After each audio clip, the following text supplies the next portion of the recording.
রসুলের এই শান যে যেই সাহাবী ওযু করার পর আল্লাহ রসুলের পানি কোন এক সাহাবীর হাতে পড়েছে, ও নিজের গায়ে লাগাবার অন্য সাহাবীরা এসে পানি পায় নাই, হুজুরের উজুর পানি পায় নাই, বলছে তোমার হাতটা আমার দিকে বাড়াই দাও, আমি ওই হাতের সাথে হাত লাগাই আমার নবীর ওযুর পানি নিয়ে নিজরে বলুন সুবহানাল্লাহ। বুখারী শরীফের হাদিস যে বুখারী আল্লাহ রসুল আমাদের মতো নয়, আমাদের ওযুর পানি দিয়া গুনাহ ঝরে, আমাদের ওযুর পানি নাপাক, কিন্তু আল্লাহ রসুলের ওযুর পানি তাদের রোগের শেফা সুবহানাল্লাহ। এবং গায়ের থুতু যেই সাহাবীরা গায়ে লাগাইছেন, ওই সাহাবী কোন জায়গা থেকে হেঁটে গেলে তার গা থেকে মিশক আম্বরের ঘ্রাণ আসে। সেই ঘটনা এই জায়গাতেই ঘটেছে, বলুন আপনারাই ভাগ্যবান এই জায়গাতে আসছেন। আমি এই একবার এসেছিলাম আর এবার আপনাদেরকে নিয়ে আসছি। না জানি আপনাদের আব্বা আম্মা নিশ্চয়ই খুশনসিব যে তাদের পেটে জন্মগ্রহণ করার কারণে আজকে এই জায়গাতে আপনাদের কদম লেগেছে। সবাই একটু জুতা খুলে এখানে ধুলাবালি পায়ে লাগান। এই জায়গাতে সাহাবীদের পা লেগেছে, আমার নবীর নূর লেগেছে। সুতরাং আমরা বড় ভাগ্যবান, এমন পবিত্র জায়গায় এসেছি।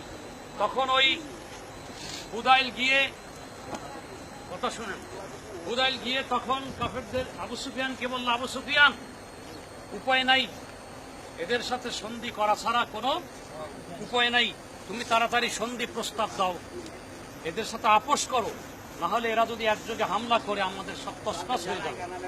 তখন এদের পক্ষ থেকে প্রস্তাব দেওয়া হলো এই, 1 নম্বর শর্ত, এবছর তোমরা মক্কায় যাইতে পারবা না, গেলে 3 দিনের জন্য যাইবা। কয়দিন? 3 দিনের মধ্যে যাই তওয়াফ করে উমরা করে চলে আসবা, এবং তোমাদের তরবারি কোষবদ্ধ থাকবে, কোষবদ্ধ থাকবে, এবং তোমরা উমরা করে চলে যাবা। আমাদের পক্ষ থেকে যদি মক্কা থেকে কোনো লোক যদি মদিনায় যায় তাকে ফিরাই দিবা, মদিনা থেকে যদি কোনো মুসলমান আসে ফিরাই দেব না। কত বড় এইরকম অসম চুক্তি! এই চুক্তি স্বাক্ষর করার জন্য আল্লাহ রসুলের সামনে দেওয়া হলো, এবং ওখানে লেখা হলো বুখারী শরীফের হাদিস যে মুহাম্মাদুর রাসূলুল্লাহ। কি লেখা হলো? তখন বুদাইল বলল, আমরা রাসূলুল্লাহ মানি না, আমরা মানব মুহাম্মদ ইবনে আব্দুল্লাহ, আব্দুল্লাহর বেটা মুহাম্মদ। কারণ রাসূলুল্লাহ যদি হয়, এটাতে যদি আমরা স্বাক্ষর করি তাহলে রাসূল মানা হবে। আল্লাহ রসুল বলেন অসুবিধা নাই, দাও। হে আলী, আলীকে দিয়ে লেখাইছেন, আলী তুমি এটা মুছে ফেলো। আলী বলেন আল্লাহর কসম, আমার জীবন দেবো আপনার রাসূলুল্লাহ শব্দ মুছে ফেলো। সুবহানাল্লাহ। সব এই জায়গাতে এই চুক্তিগুলো হয়েছে। আল্লাহ রসুল তখন কাগজটা নিলেন, নিয়ে নিজের হাতে কাটি দিলেন, নিজের হাতে কাটি দিলেন, বললেন অসুবিধা নাই, আল্লাহ আমাকে বিজয় দান করবে। এরপর এটার উপরে চুক্তি হয়ে গেল। চুক্তি হওয়ার পর ওমর রাদিয়াল্লাহু তাআলা এসে গরম হয়ে গেলেন, ইয়া রাসূলুল্লাহ আলাসনা আলাল হক, আমরা কি হকের উপর নই, আমরা কি সত্যের উপর নই? তাহলে কেন ফামানিত দানিয়া, কেন এই লাঞ্ছনা গঞ্জনা হবে, কেন আমরা এটা মেনে নেব? আল্লাহ রসুল শুধু বলেন সবর ধরো, সবর ধরো। এবারে ওমর গেলেন আবু বকরের তাবুতে, আবু বকরের তাবুতে গিয়ে বলেন, আবু বকর এটা কি মানা যায়?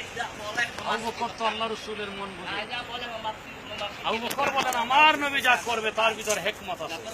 সুবহানাল্লাহ। আল্লাহর হুকুম ছাড়া আমার নবী এক কদম চলে না। সুবহানাল্লাহ। এরপরে একথা বলে আবু বকর ওমরেরা তাবুর মধ্যে চলে গেল। কতক্ষণ পর আয়াত নাযিল হলো, বিসমিল্লাহির রহমানির রহিম। পড়েন, জোরে জোরে পড়েন। বিসমিল্লাহির রহমানির রহিম। ইন্না ফাতাহনা লাকা ফাতহাম মুবিনা লিয়াগফিরা লাকাল্লাহু মা তাকাদ্দাম মিন যামবিকা ওয়া মা তাআখারা নি'মাতাহু আলাইকা ওয়া ইয়াহদিয়াকা সিরাতান মুস্তাকিমা। আলহামদুলিল্লাহ। মানে কি? ইন্না ফাতহানা লাকা, ইন্না নিশ্চয়ই আমি ফাতাহনা লাকা, বিজয় দান করেছি। ইয়া রাসূলুল্লাহ আপনাকে বিজয় দান করেছি। অথচ বিজয় এখনো হয় নাই। বিজয় দান করেছি, ফাতহাম মুবিনা, সুস্পষ্ট বিজয়। আর এই বিজয়ের মাধ্যমে কি হবে? লিয়াগফিরা লাকাল্লাহু মা তাকাদ্দামা মিন যামবিকা ওয়া মা তাআখারা। ইয়া রাসূলুল্লাহ আপনার পূর্বের এবং পরের গুনাহ বলতে কিছুই থাকবে না। সুবহানাল্লাহ। এবং এই আয়াতের তাফসীরে মুফাসসিররা বলেন যে এই আয়াত নাযিল হয় আল্লাহ রসুল মাসুম বেগুনাহ বলে প্রমাণিত হয়ে গেল। সুবহানাল্লাহ। আল্লাহ রসুল মাসুম বেগুনাহ হয়ে গেলেন। এরপর এই আয়াত পুরোটা নাযিল হলো, লাকাদ রাদিয়াল্লাহু আনিল মুমিনিনা ইয ইউবাইউনাকা তাহতাশ শাজারা।